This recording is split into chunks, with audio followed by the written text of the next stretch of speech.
देवं कंसचाणूरमर्दनम् देवकी परमानन्दं कृष्णं वन्दे जगद्गुरुं देवकी परमानन्दं कृष्णं वन्दे जगद्गुरुम्।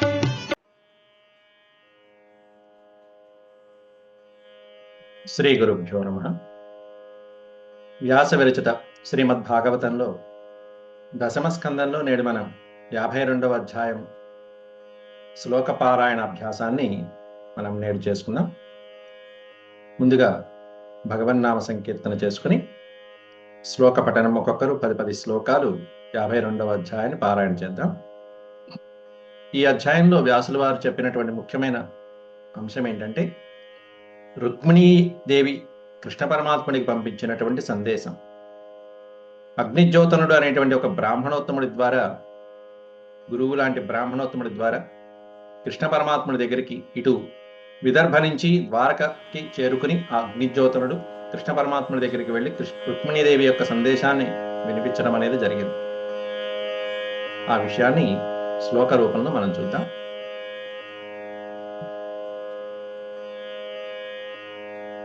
శుక్లాంబరధరం విష్ణుం శశివర్ణం చతుర్భుజం ప్రసన్నవదనం ధ్యాయేత్ సర్వవిఘ్నోపశాంతయే వ్యాసం వసిష్ఠనప్తారం శక్తేః పౌత్రమకల్మషం పరాశరాత్మజం వందే సుఖతాతం తపోనిధిం వ్యాసాయ విష్ణురూపాయ వ్యాసరూపాయ విష్ణవే నమో వై బ్రహ్మనిధయే వాసిష్ఠాయ నమో నమః. నారాయణం నమస్కృత్య నరం చైవ నరోత్తమం దేవీం సరస్వతీం వ్యాసం తతో జయముదీరయేత్. 52వ అధ్యాయం 10 శ్లోకాలు ప్రారంభించండి. సుబ్బారావు గారు ప్రారంభిస్తారా? మీరు మేడం గారు ప్రారంభించండి. 52 జరాసంధనుడు ప్రవర్షణగిరిని దహింపచేయుట, బలరామకృష్ణుడు ద్వారకకు చేరుకునుట, బలరాముని వివాహము, రుక్మిణీదేవి బ్రాహ్మణుల ద్వారా శ్రీకృష్ణునకు సందేశమును పంపుట. శ్రీ సుఖ ఉవాచ ఇత్తం సోను గృహీతోంగా కృష్ణేనేక్ష్వాకు నందనః తం పరిక్రమ్య సన్నమ్య నిశ్చక్రామ గుహాముఖా సవీక్షుల్లాకాన్మత్యాన్ పశూన్ వీరుద్వనస్పతీన్ మత్వా కలియుగం ప్రాప్తం జగామదిశముత్తరాం తపశ్యధాయితో ధీరో నిస్సంగో ముక్త సంశయః సమాధాయం మనః కృష్ణే ప్రావిశద్గంధమాధనం బదర్యాశ్రమమాసాద్య నరనారాయణాలయం సర్వద్వంద్వశాంతః తపసారాధ యద్ధరిం భగవాన్ పునరావ్రజ్య పురీం యవనవేష్టితాం హత్వం లేచ్ఛబలం నిన్యే తదీయం ద్వారకాధనం నీయమానే ధనే గోభిః విశ్చాచ్యుత చోదితైః అజగామ జరాసింహః త్రయోవింశత్యనీకపః విలోక్య వేగరభసం రిపుసైన్యస్య మాధవౌ మనుష్యచేష్టమాపన్నౌ రాజందద్రువతద్రుధతం తద్రుధం విహాయ ప్రచురం భీతౌ భీరుభీతవత్ పద్భ్యాం పద్మఫలాశాఖాం చేరుతుర్భుయోజనం ఫలాయమానౌ తౌ దృష్ట్వా మాఘద ప్రహసన్ బలి అన్వధావ్రదధానీకైర్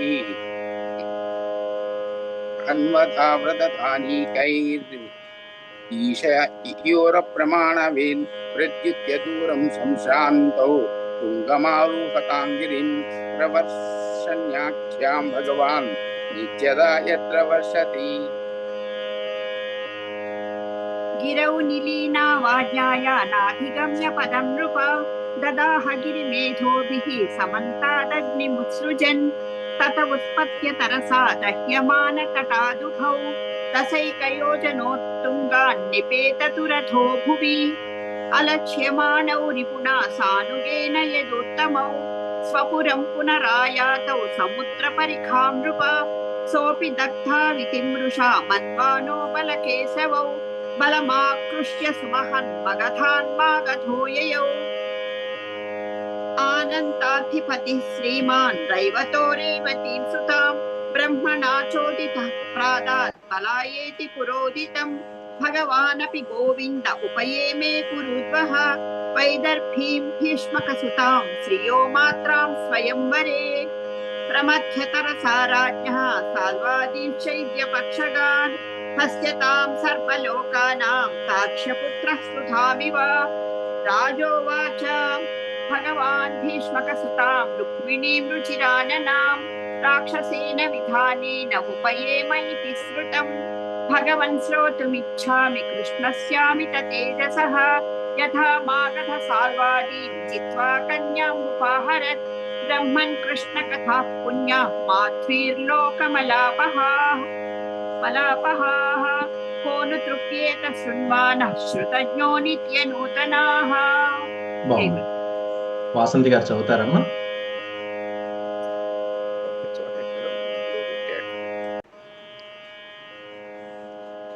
వాసంతి గారు ఉన్నారమ్మా?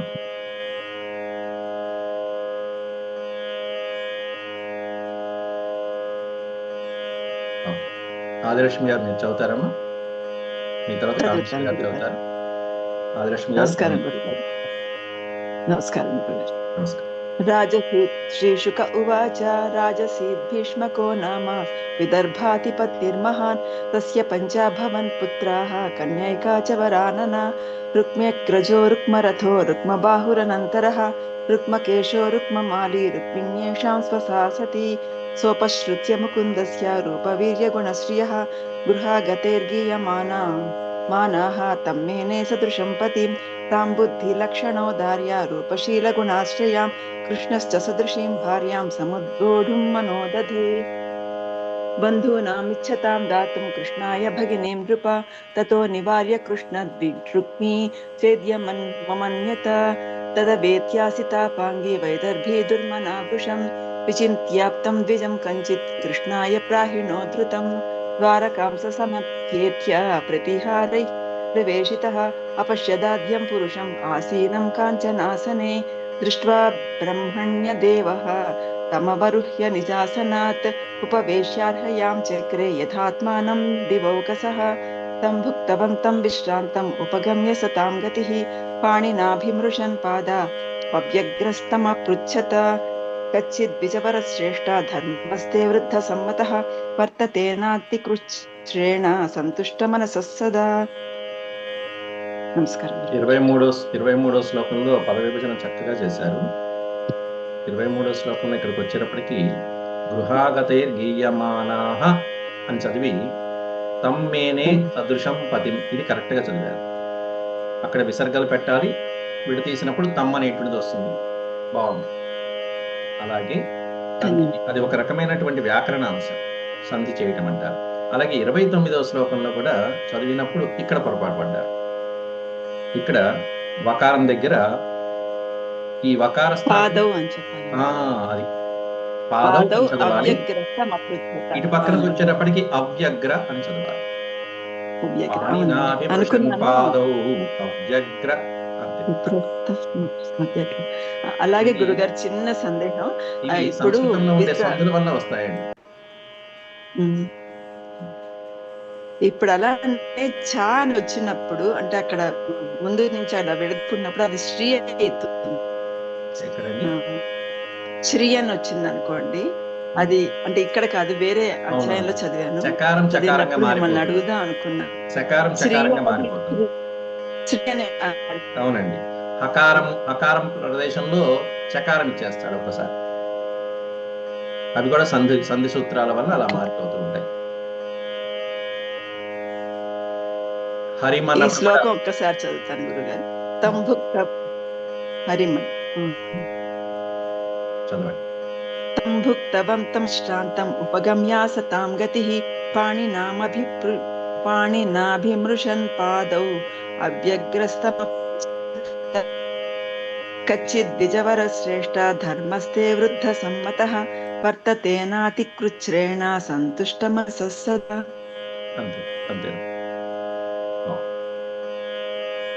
ధన్యవాదాలు. కామేశ్వరి గారు చదువుతారమ్మా? చివరి 14 చదివేసేయండి కామేశ్వరి గారు.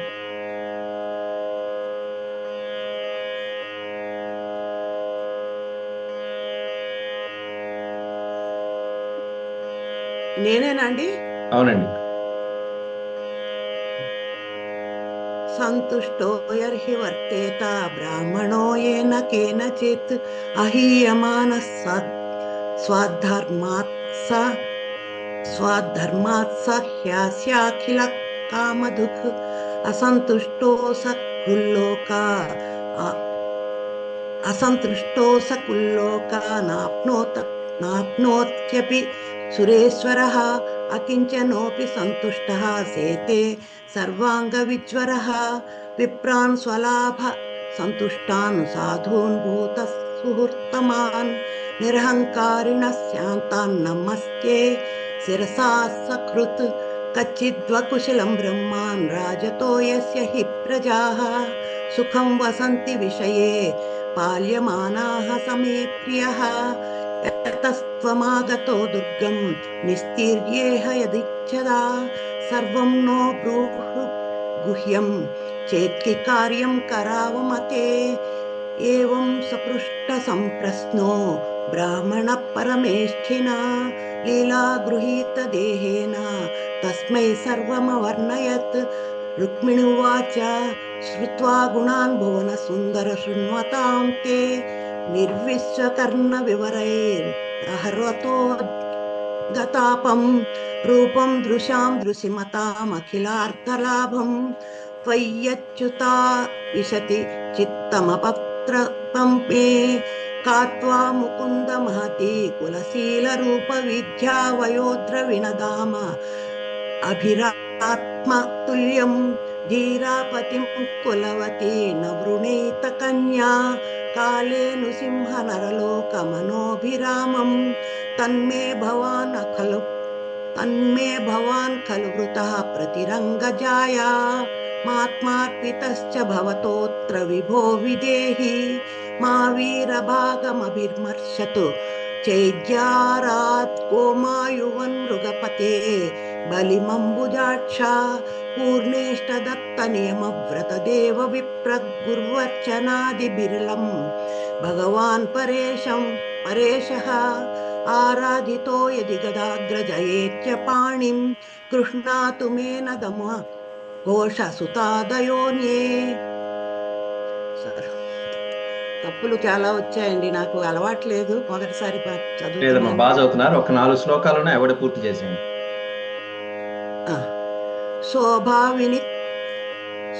స్వభావిని త్వమజితో ద్వహనే విదర్భాన్ గుప్త సమేత్య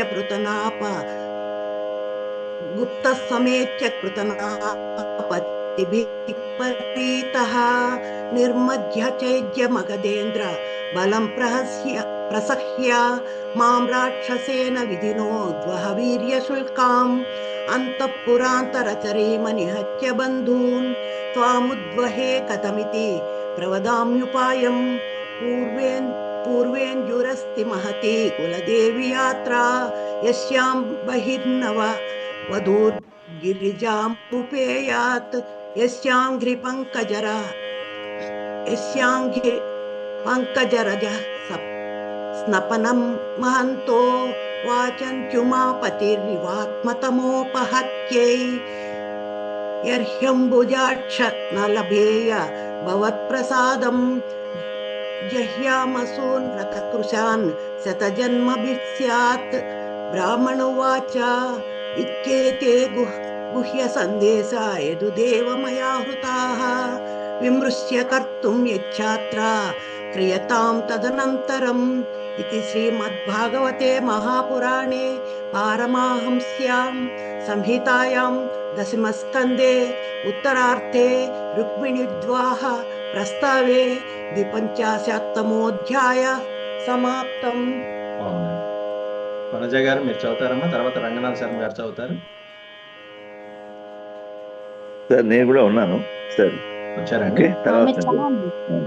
వచ్చాను. మూర్తి గారు చదవండి. అయితే చదవమంటారా? చదవండి. 52వ అధ్యాయము. జరాసంధుడు ప్రహర్షణగిరిని దహింపజేయట, బలరామకృష్ణులు ద్వారకం చేరుకొనుట, బలరాముని వివాహం, రుక్మిణీదేవి బ్రాహ్మణి ద్వారా శ్రీకృష్ణునికి సందేశము పంపుట. శ్రీ సుక ఉవాచ इत्थं सोऽनुगृहीतोऽङ्ग कृष्णानेक्ष्वाकुनन्दनः तं परिक्रम्य सन्नम्य निश्चक्रामगुहामुखात् सवीक्ष्य क्षुल्लकान् मत्स्यान् पशून् विरुद्वनस्पतीन् मत्वा कलियुगं प्राप्तं जगामतिसमुत्तरां तपःश्रद्धायुतो धीरो निस्सङ्गो मुक्तसंशयः समाधाय मनः कृष्णे प्राविशद्गन्धमादनं बदर्याश्रममासाद्य नरनारायणालयं सर्वद्वन्द्वसहस्रान्तः तपसाराध यद्धरिं भगवान् पुनराव्रज्य पुरीं यवनवेष्टितां हत्वा म्रेक्षबलं निन्ये तदीयं द्वारकां धनं नीयमाने धने गोभिः दुभिश्चाच्युतचोदितैः आजगामजरासन्धः त्रयोविसञ्चनीकपः विलोक्य वेगरभसं रिपुसैन्यस्य माधवो मनुष्यचेष्टामापन्नौ राजन्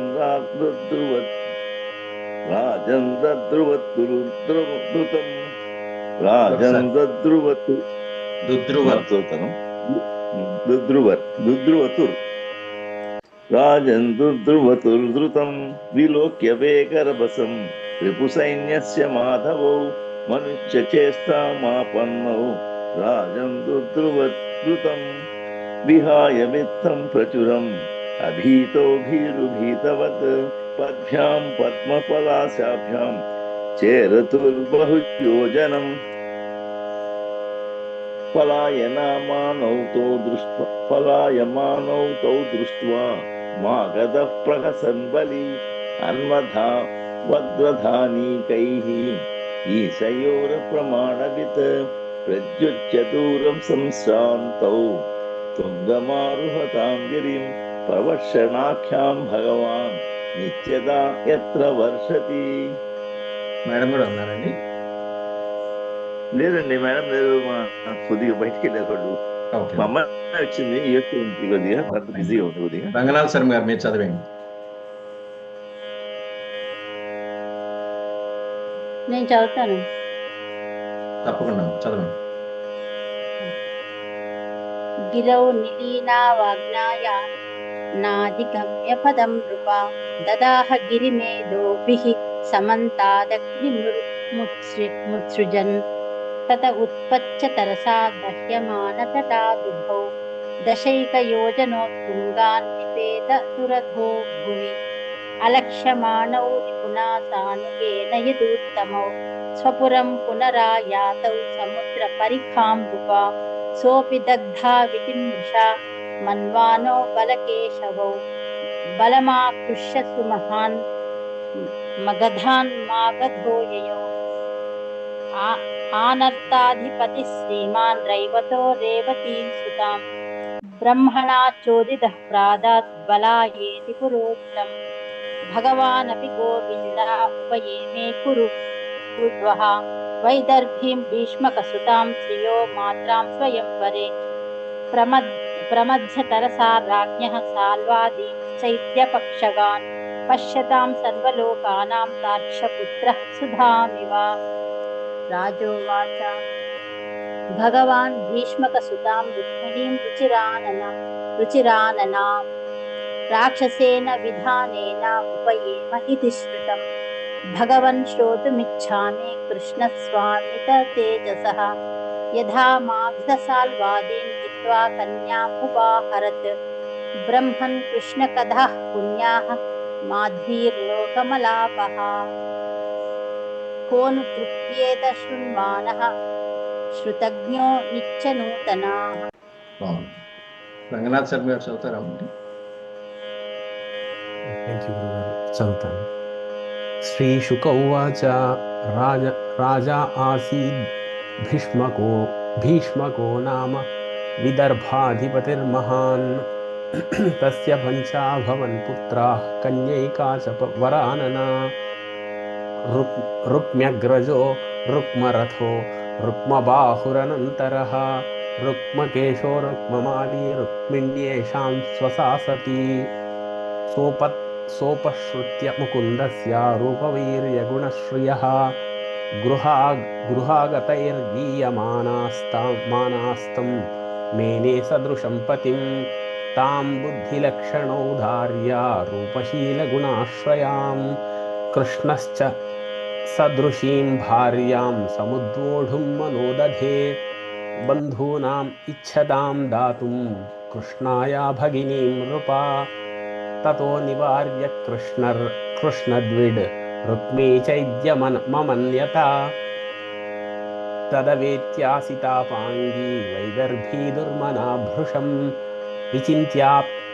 विचिन्त्याप्तं द्विजं कञ्चित् कृष्णाय प्राहिणोद्धृतं द्वारकां समभ्येत्य प्रतीहारैः प्रवेशितः अपश्यदाद्यं पुरुषा आसीनं काञ्चनासने दृष्ट्वा ब्रह्मण्यदेवस्ता मवरुह्य निजासनात्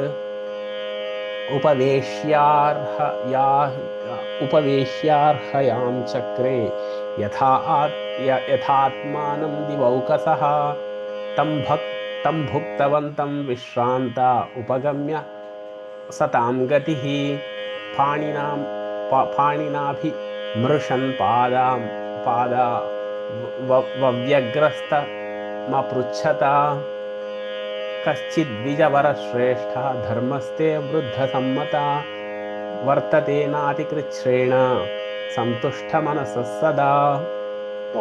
ఏఎస్ఆర్ మూర్తి గారు చదువుతారండి తర్వాత శ్లోకాలు 44 వరకు చదివేసి. ఏఎస్ఆర్ మూర్తి గారు చదవండి సార్. అసంతుష్ట అసకృత్లోకాన్ ఆప్నోతి అపి సురేశ్వరః అకించనః అపి సంతుష్టః చేతే సర్వాంగవిద్వరః విప్రాన్ స్వలాభసంతుష్టాన్ సాధూన్ భూతసుహృత్తమాన్ నిరహంకారిణః శాంతాన్ నమస్యే శిరసా సకృత్ కచ్చిద్వః కుశలం బ్రహ్మన్ రాజతః యస్య హి ప్రజాః సుఖం వసంతి వశయే పాల్యమానాః సమే ప్రియః యతః త్వం ఆగతో దుర్గం నిస్థీర్య ఇహ యత్తిచ్ఛయా సర్వం నో బ్రూహి అగుహ్యం చేత్ కిం కార్యం కరవామతే ఏవం సంపృష్ట సంప్రశ్నః బ్రాహ్మణః పరమేష్ఠినా లీలాగృహీత దేహేన తస్మై సర్వం అవర్ణయత్. రుక్మిణి ఉవాచ శ్రుత్వా గుణాన్ భువన సుందర శృణ్వతాంతే నిర్విశ్య కర్ణ వివరైః హరతః అంగతాపం రూపం దృశాం దృశిమతాం అఖిలార్థలాభం త్వయి అచ్యుత ఆవిశతి చిత్తం అపత్రపం మే కార్త్వా ముకుందమహతి కులశీలరూపా విద్యావయో ద్రవిణదామభిః ఆత్మతుల్యం ధీరాపతిం కులవతి నవృందీతకన్యా కాళే నృసింహ నరలోక మనోభిరామం తన్మే భవాన్ ఖలు వృతః పతిరంగజాయాం ఆత్మార్పితస్య భవతః అత్ర విభో విదేహి మా వీరభాగం అభిమర్శతు చేద్య ఆరాత్ గోమాయువత్ మృగపతేః బలిం అంబుజాక్ష పూర్తయిష్టదత్త నియమవ్రతదేవ విప్రా గురు అర్చనాదిభిః అలం భగవాన్ పరేశః ఆరాధితో యది గదాగ్రదయేత్యపాణిం గృహ్ణాతు మే దమఘోషసుతాదయః అన్యే స్వభావిని త్వం అజిత ఉద్వహనే విదర్భాన్ గుప్తః సమీత్య పృతనాపతిభిః పరీతః నిర్మధ్యతేద్య మగధేంద్రబలం ప్రసహ్య మాం రాక్షసేన విధినా ఉద్వహ వీర్యశూకాం అంతఃపురాంతరతిరీం అనిహత్య బంధూన్ త్వాం ఉద్వహే కథమితి ప్రవదామిప్పాయం పూర్వేద్యుః అస్తి మహత్తి కులదేవి యాత్రా యస్యాం బహిః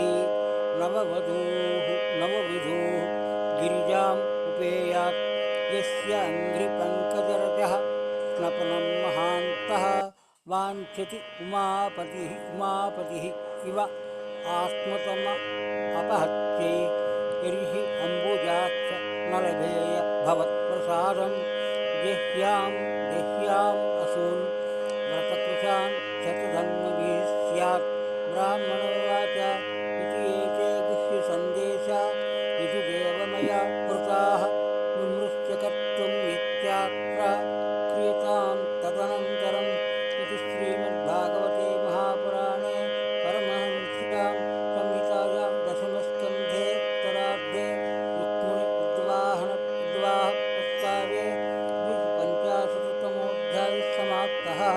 చాలా సంతోషం. లక్ష్మి గారు చదువుతారమ్మా, మీరు మీ తర్వాత వసంత గారు. చదువుతాను. శ్రీశుక ఉవాచ ఇత్థం సోనుగృహీతోంగ కృష్ణేనేష్వాకునందనః తం పరిక్రమ్య సంనమ్య నిశ్చక్రామగుహాముఖాత్ సవీక్షక్షల్లకాన్ మత్యాన్ పశూన్ వీరుద్వనస్పతీన్ మత్వా కలియుగం ప్రాప్తం జగామదిశముత్తరాం తపశ్రద్ధాయుతో ధీరో నిస్సంగో ముక్త సంశయః సమాధాయ మనః కృష్ణే ప్రావిశద్గంధమాదనం బదర్యాశ్రమమాసాద్య నరనారాయణాలయం సర్వద్వంద్వదశఃశాంతః తపసారాధం యుద్ధరిం భగవన్ పునరావ్రజ్య పురీం యవనవేష్టితాం హత్వాం లేచ్చ బలం నిన్నే తదీయం ద్వారకాందనం నీయమానేదనే గోభిః నవృశ్చాచ్యుతర్చోదితైః ఆజగామజరాసంధః త్రయోవింశత్యనేకపః నీయమానేదనే గోభిః నువిశ్చాచ్యుతచోదితైః ఆజగామజరాసంధః త్రయోవింశత్యనేకపః. అదేనండి, కరెక్ట్ అండి? అంతేనా? విలోక్య వేగరభసం రిపుసైన్యస్య మాధవౌ మనుష్యచేష్టౌ మాపన్నౌ రాజన్ దుద్రుతం విహాయ విత్తం ప్రచరం రుద్రువతు ధృతం అండి. రుద్రువతుర్ధృతం అంతేనండి.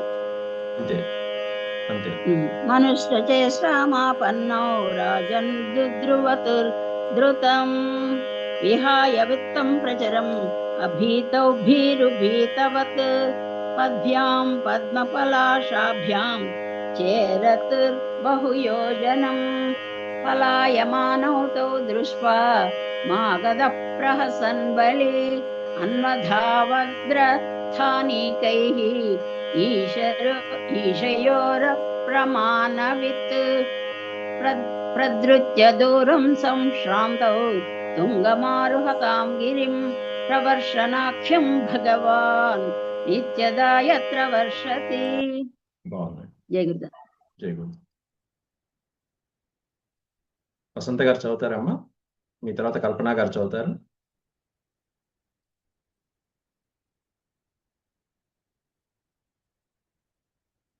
కల్పన గారు మీరు చదివేయండి అమ్మా.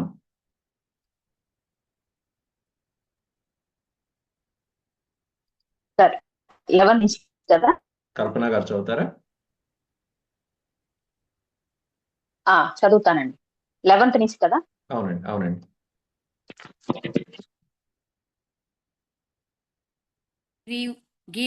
నిలీనావాజ్ఞాయ నాతిగమ్య పదం నృప దదాహ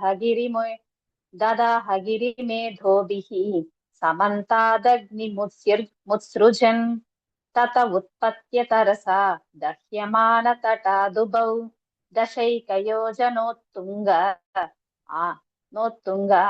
ఆన్నిపేత తురదో భువి అలక్ష్యమానౌ రిపుణా సానుగేన యదూత్తమౌ స్వపురం పునరాయాతౌ సముద్ర పరికామృప.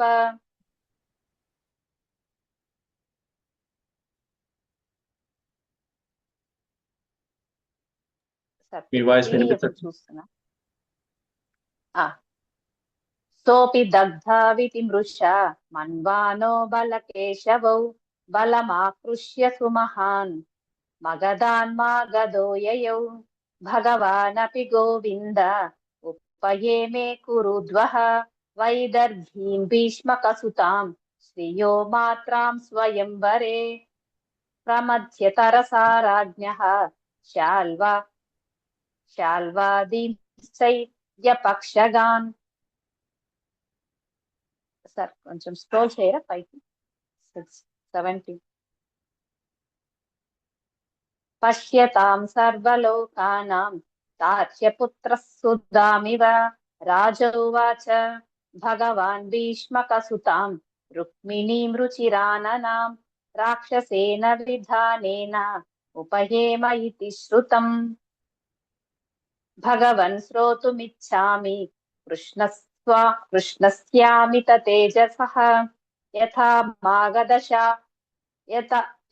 మాగధశాల్వాదీం జిత్వా కన్యాముపాహరత్ బ్రహ్మన్ కృష్ణకథః పుణ్య మాధ్వీర్లోకకమలాపహాః కోను తృప్యేత శృణ్వానః శ్రుతజ్ఞో నిత్యనూతనాః. 15వ శ్లోకం మరోసారి చూడండి, ఇదోసారి చదవండి. అనర్థాధిపతి శ్రీమాన్ ఆనర్థాధిపతి శ్రీమాన్ రైవతో రేవతీం సుతాం బ్రహ్మణా చోదితః ప్రాదాత్ బలాయేతి పురోదితం. ఓకే, తర్వాత ఎవరైనా చదువుతారండి? ఇంకెవరైనా ఉన్నారా చదివేవాళ్ళు? నేను చదువుతాను సార్. చదవండి చదవండి తప్పకుండా. 21 నుంచి. శ్రీ శుక ఉవాచ రాజాసి భీష్మకో నామ విదర్భాధిపతిర్మహాన్ తస్య పంచాభవన్ పుత్రాః కన్యైకా చ వరాననా రుక్మ్యగ్రజో రుక్మరథో రుక్మబాహురనంతరః రుక్మకేశో రుక్మమాలి రుక్మిణ్యేషాం స్వసాసతి సోపసృత్య ముకుందస్య రూపవీర్య గుణశ్రియః గృహాగతిర్గ్యమానాస్తం తం మేనే సదృశం పతిం తాం బుద్ధిలక్షణౌదార్య రూపశీల గుణాశ్రయాం కృష్ణస్య సదృశీం భార్యాం సముద్వోఢుం మనోదధే బంధూనామిచ్చతాం దాతుం కృష్ణాయ భగినీం నృప తతో నివార్య కృష్ణద్విడ్ రుక్మీ చైద్యమమన్వత తద వేత్యాసితాపాంగీ వైదర్భీ దుర్మనాం భృశం విచింత్యాప్తం ద్విజం కంచేత్ కృష్ణాయ ప్రాహిణో ధృతం ద్వారకాం సమభ్యేత్య ప్రతిహారై ప్రవేశితః అపశ్యదాద్యం పురుషం ఆసీనం కాంచనాసనే దృష్ట్వా బ్రహ్మణ్యదేవ తస్తమయా వరుహ్య నిజాసనాత్ ఉపవేశ్యార్హయాం చక్రే యథాత్మానం దివౌకసః తం భుక్తవంతం విశ్రాంతం ఉపగమ్య సతాం గతిః పాణినాభిమృశన్ పాదావ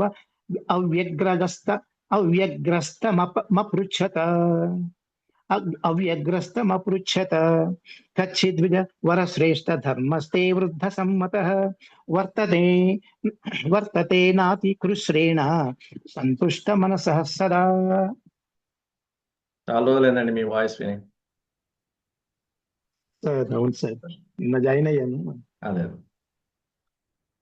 ఇంకా ఎవరైనా చదవాల్సిన వాళ్ళు ఉన్నారా? ఇప్పుడు ఒకసారి సమయం అవుతుందమ్మా, ఒకసారి ఆఫ్ చేసి మళ్ళీ ఆన్ చేస్తాను. ఆల్రెడీ చదివిన వాళ్ళు శాంతి మంత్రం చెప్పుకుని నిష్క్రమించవచ్చు. చదవాల్సిన వాళ్ళు జాయిన్ అవ్వండి మళ్ళీ.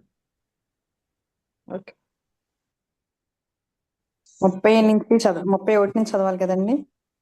అవునండి.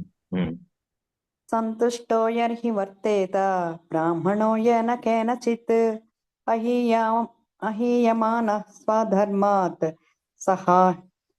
సహ్యస్యాఖిల కామధుక్ అసంతుష్టో సకృల్లో లోకాన్ నాప్నోత్యపి సురేశ్వరః అకించనోపి సంతుష్టః శేతే సర్వాంగవిజ్వరః విప్రాన్ స్వలాభ సంతుష్టాన్ సాధూన్ భూత సహృత్తమాన్ నిరహంకారిణః శాంతాన్ నమస్యే శిరసా సకృత్ కచ్చిద్వకుశలం బ్రాహ్మణ్ రాజతో యస్య హి ప్రజాః సుఖం వసంతి విషయే పాల్యమానః స మే ప్రియః యతస్త్వమాగతో దుర్గం నస్తీర్యేహ యదిచ్ఛయా సర్వం నో బ్రూహ్య గుహ్యం చేత్ కిం కార్యం కరవామతే ఏవం సంప్రశ్నో బ్రాహ్మణః పరమేష్ఠినా లీలాగృహీ తదేహేన తస్మై సర్వమవర్ణయత్ రుక్మిణీవ్యాచ శ్రుత్వా గుణాన్ భువన సుందర శృణ్వతాం తే నిర్విశ్వకర్ణ వివరైర్హరతో Draupadi had a dark complexion. Draupadi has dark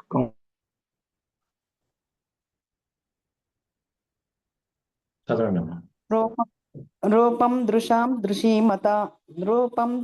దృశిమతాం అఖిలార్థలాభం త్వయ్యుచ్యుతా విశతి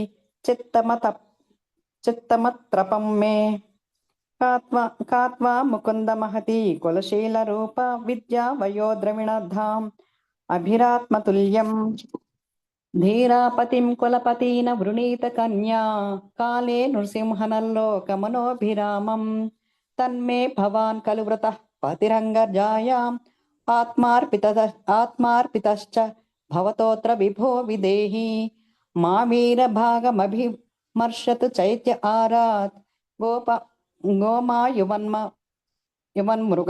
మృగపతేర్ బలి మంబుజాక్ష పూర్తేష్ట దత్త నియమ వ్రతదేవ విప్రం గుర్వర్చనాదిభిరణం భగవాన్ పరేశః ఆరాధితో యది గదాగ్రజ ఏత్య పాణిం కృష్ణాతు మేన ధమఘోష సుతాదయోన్యే. నమస్తే సార్. ఇంకో 4 చదివేసేయండి అమ్మా, 4 ఉన్నాయి. ఓకే. శోభావినీ త్వమజితోద్వహనే విదర్భాన్ గుప్తః సమేత్య పృతనాపతిభిః పరీతః నిర్మధ్య చైత్య మదగదేంద్ర బలం ప్రసహ్య మాం రక్షసేన విధినోద్వహపేర్య శుల్కాం అంతఃపురాంతర చరీమణి హత్య బంధూన్ త్వాముద్వహే కథమితి ప్రవదామ్యుపాయం. పూర్వేద్యురస్తి మహతి కులదేవి యాత్ర యస్యాం బహిర్నవ వధూర్గి రిజాముపేయాత్ యస్యాంగ్రి పంకజ రసస్నపనం మహాంతో వాంఛాంత్యుమాపతి యస్యాంఘ్రి పంకజ రజః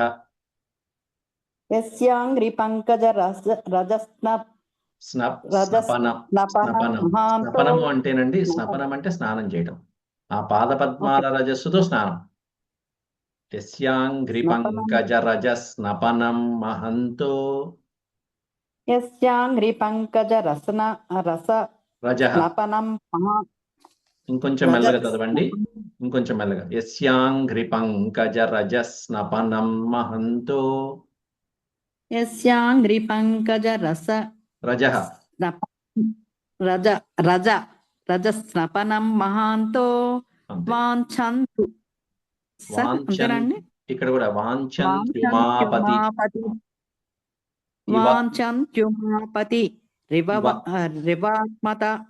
రివాత్మతమోపహత్యై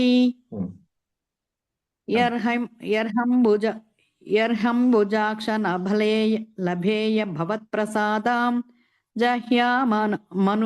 జహ్యామసూన్ ఋతకృషాన్ శతజన్మభిః స్యాత్. సారీ సార్, నాకు ఇది సరిగ్గా నేర్చుకోలేదు, వినలేదు, అందుకని చదివేస్తాను. కఠినమైనవి, నాకు కూడా కష్టమేనమ్మా అవి. బానే వచ్చినాయా అండి? బానే వచ్చాయి. చివరి శ్లోకం చదవండి. బ్రాహ్మణ ఉవాచ ఇత్యేతే గృహ్య స్టైల్ మర్చిపోయాను. ఇత్యేతే ఇత్యేతే గృహ్య ఇత్యేతే గృహ్య సందేశా యదుదేవ మాయాహృతాః మయాహృతాః విమృత్య కర్తుం యచ్చాత్ర క్రియతాం తదనంతరం స్టైల్ మర్చిపోయాను.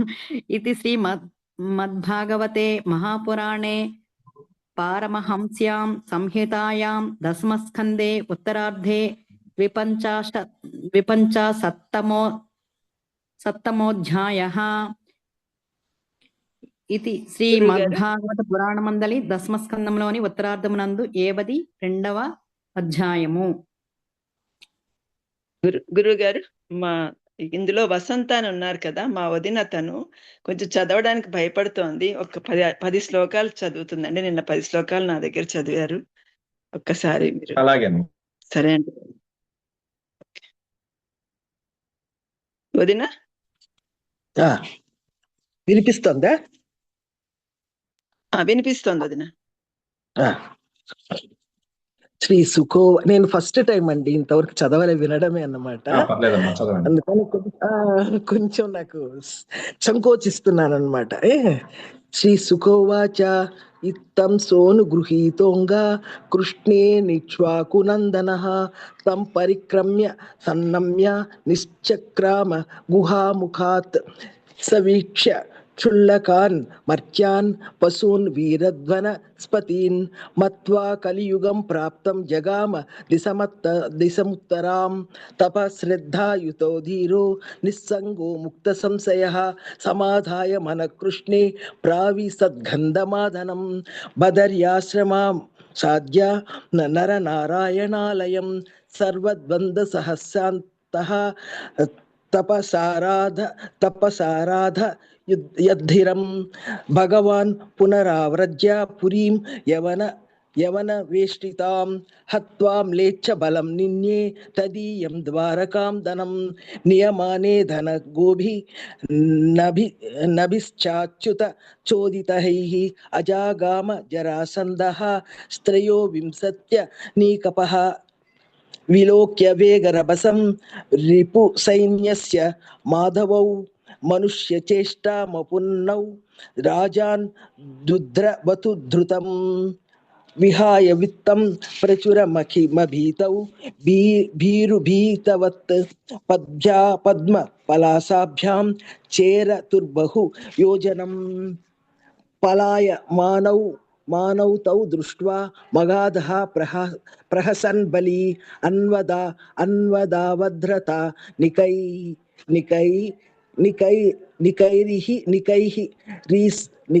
సయో ఒక్కసారి చెప్పరా అండి?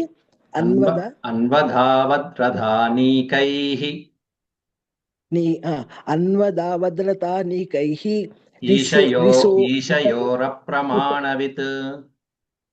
రీసయో ప్రమాణవిత్ ప్రదృత్య దూరం సంశ్రాంతౌ తుంగమారు హతాం గిరిం ప్రవర్షణాఖ్యాం భగవాన్ నిత్యదా యత్ర వర్షితి. చాలా థ్యాంక్స్ అండి, నమస్కారం. ఇంకొంచెం మెల్లగా చదవండి చాలు. నేర్చుకునేటప్పుడు ఎప్పుడు కూడా మెల్లగా చదివితే దీర్ఘాలు హ్రస్వాలు తప్పులు పోకుండా ఉంటాయి, అంతే. ఓకే అండి, నమస్కారం. అభ్యాసం అప్పుడు అలాగే ఉంటుంది. ఓకే, అందరూ చదివినట్టున్నారు. ఓం శాంతి శాంతి శాంతి. యదక్షరపద భ్రష్టం మాత్రాహీనం చ యద్భవేత్ తత్సర్వం క్షమ్యతాం దేవ నారాయణ నమోస్తే. సర్వం శ్రీకృష్ణార్పణమస్తు. హరి ఓం.